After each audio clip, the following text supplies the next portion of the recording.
Years ago, and I don't remember when, I bought some miscellaneous bits and pieces from the estate of he was clearly a professional engineer, deceased engineer.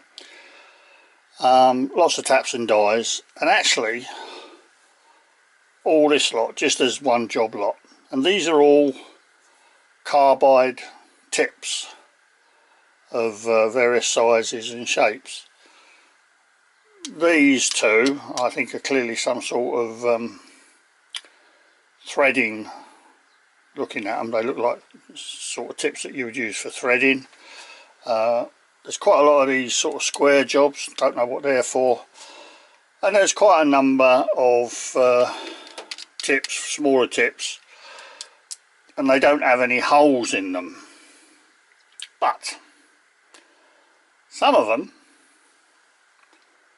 there's got a few, actually do have a hole in the middle. So what I was thinking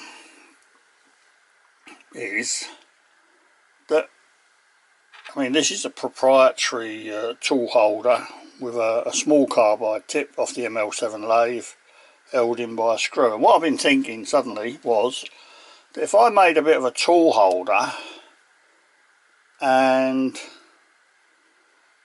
used some of these tips, or by rotation, used some of these tips, which will be replaceable, held in place by, if I've measured it right, a 4BA screw would do that. So that's kind of the plan, to make one or two tool holders so I can put some of these in my toolbox for use. So that's what we're going to have a go at.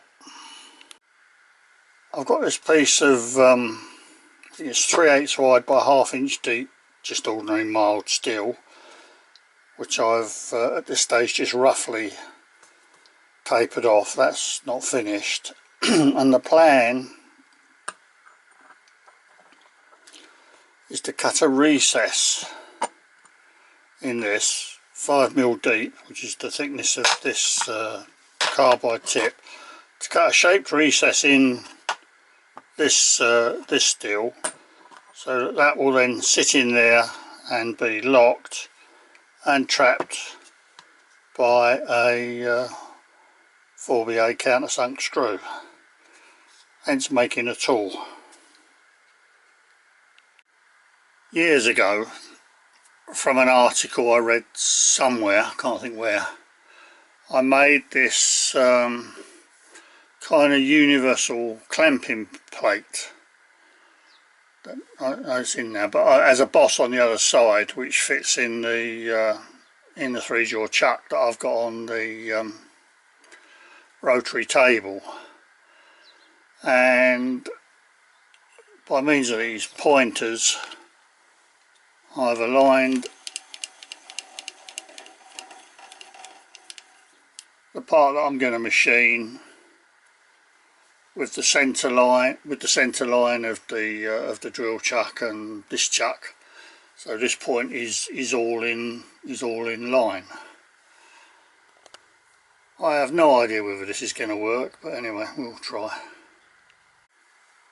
This hole here is 5mm in diameter and 5mm deep to be compatible with the carbide tip that I'm going to attempt to install on this. And this sort of principle is cloned from a proprietary tool holder where they've formed a hole, presumably into which the tool runs when you actually machine out the shape to hold the replaceable carbide tip. So that's the purpose of that, it's just for the milling cutter to run into and not come to grief. As best I can, I've carefully measured the angle of this tool tip at 35 degrees. That's a 35-degree inclusive angle.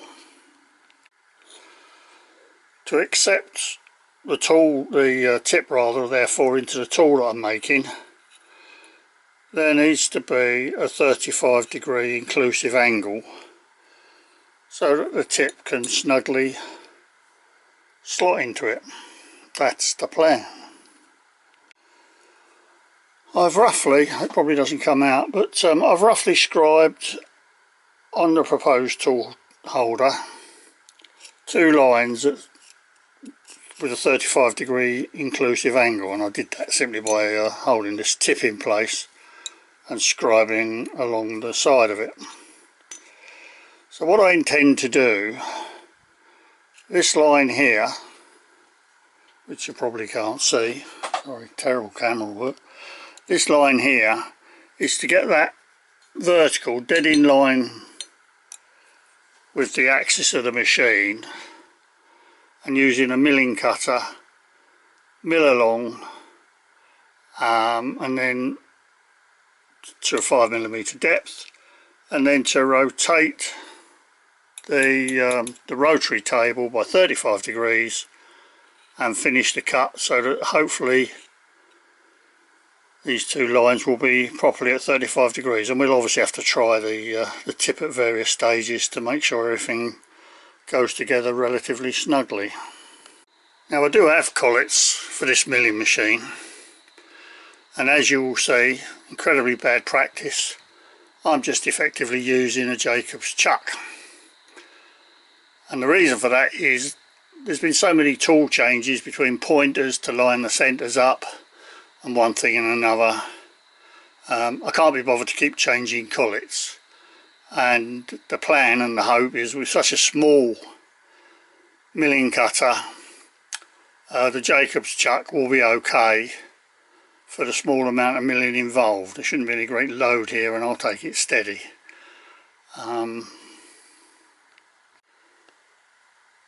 The mill I'm intending to use is actually 4mm in diameter, therefore slightly smaller than that hole I put in there for the mill to run into, so there shouldn't be any issues.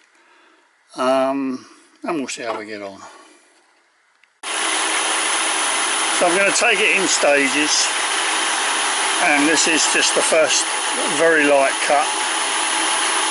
See what happens.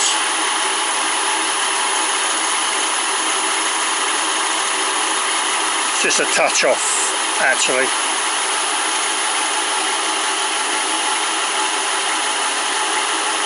And as far as it went, that seems to have worked. So progressively now I will mill that first slot down to 5mm deep.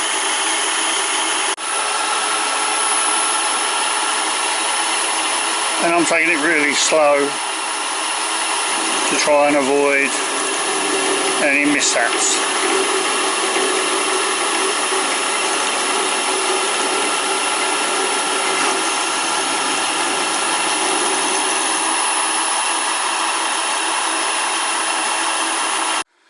So the first slot is milled in 5mm deep, and the plan now using the rotary table is to rotate this table by 35 degrees and then come in from the other side to start to form the V into which this carbide tip is going to fit. Using the graduated scale on the rotary table, I have rotated this table clockwise, I think it is, 35 degrees, I hope. So will this tool work? I have to say I have very grave doubts.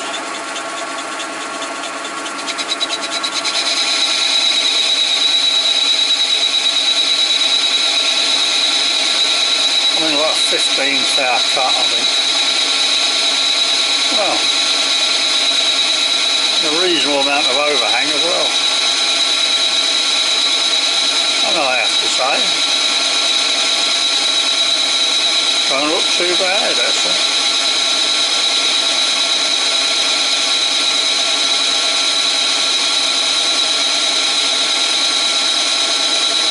We may have a new tool for roughing in our box.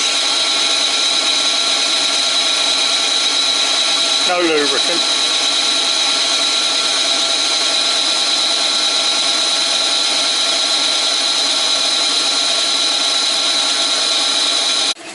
I'm pretty astounded. That's one of the best finishes I've ever had, especially for roughing. Whoa! The spindle speed was about 500 RPM. I haven't measured it, but I guess this is about an inch in diameter. Well, I have a new tool in my box. I'm happy, in spite of my rubbish workmanship of making it. Cool.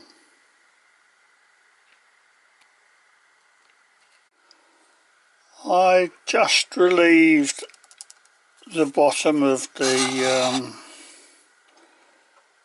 mild steel tool holder a little bit, so that I could get enough adjustment to get the tip at the correct centre height for my Myford lathe. In my metal stocks I've got a couple of bits of stainless steel threaded rod. One bit's in the chuck, and here's another bit. So as a tester for these carbide inserts, I've now put in my homemade holders. I'm just going to see how I get on trying to turn this. Although it's stainless steel, it is reasonably free machining, so we'll just see what happens. The tool centre height was a bit low, so I've just adjusted that.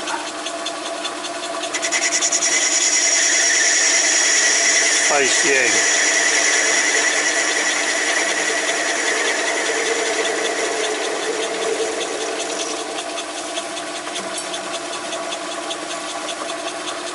Well, that went very well.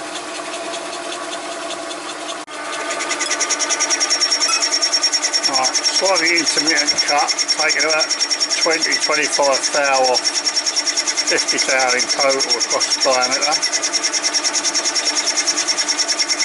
And again, this is a better finish than I've obtained with my other cutters, particularly the small carbide one. I'm really impressed actually with this. Nothing to do with me, but these industrial carbides are much better than what I'm used to. The spindle speed is about 600 RPM. No sign of chatter. Well, the triangular carbide tip worked brilliantly. Very happy with that. So now I'll try the other one, the lozenge shaped tip.